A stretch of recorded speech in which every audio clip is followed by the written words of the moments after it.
Hey everyone, welcome to AI Food Photography Tip Friday. Today I'm going to show you how to mood board a photo shoot before you start or visualize a photo that you plan on shooting before you actually set it up. So the reason why it's important to do this is because sometimes what we think in our head doesn't really pan out in real life. So it's good to actually visualize it and put it into a mood board and describe what you want to do and actually see it. Not in real life, obviously this will be an AI, but that will be enough to show you if you're missing anything, if you need to plan accordingly in advance for anything. So today I'm going to show you a prompt that I did already just because it can take so long for ChatGPT to generate these images. But here you'll be able to see fully what I did in the prompt and all the additional prompting I did afterwards to make sure I got the visualization right. So here I just grabbed a photo of a bag of Lay's. They're not one of our clients, this is just an example. But if you have a product, a CPG product, a food product that you already have captured in another image or just shoot it on your iPhone, go ahead and do that as best you can and upload it just so it has an example of what your product looks like. So here I uploaded it and I put this bag sitting upright on a red table surface with a black background.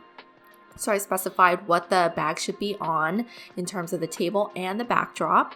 Next to the bag is a stack of potato chips with red chili stacked between some of the chips. Blurred in the background is a hand holding a honey dipper above a small bowl of honey with honey falling from the honey dipper into the bowl.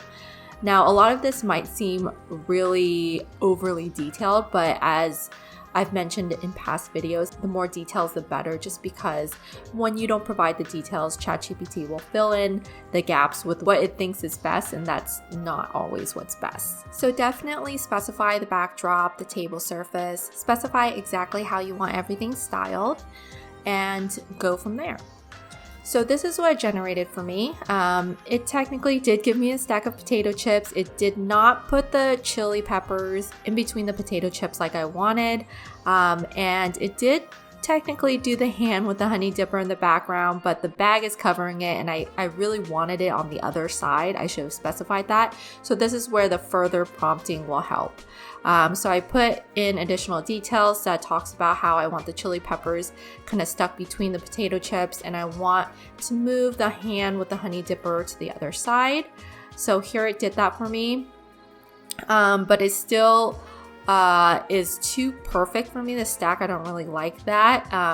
It just looks obviously very AI generated. I wanted to look a little bit more whimsical, a little bit more playful. But actually, as I was looking at this photo, it gave me an idea. And this is where kind of seeing your vision in these images will help you be even more creative and think of other ideas.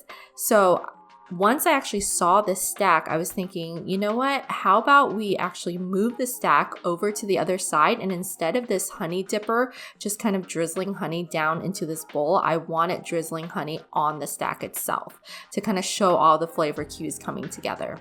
So that's what I asked it to do, and this is what I got.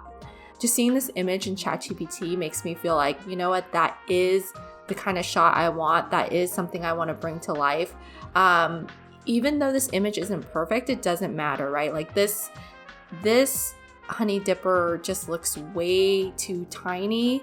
There's something disorienting about the scale here. It's totally off. Like this, I think this bag is too small as well. It should be way bigger. So there's definitely a lot I would change in production when I'm actually shooting this image.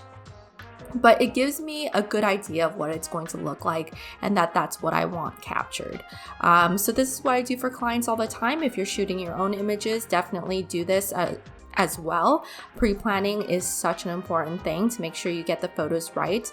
And when you're working with food, time is of the essence, right? It goes stale, it goes wonky for lack of better words. Like things just start looking very sad very fast. So planning in advance is important, and ChatGPT and AI in general can help you with that. Okay, thanks for joining me this week, and I'll see you next week on our next AI Food Photography Tip Friday. Bye!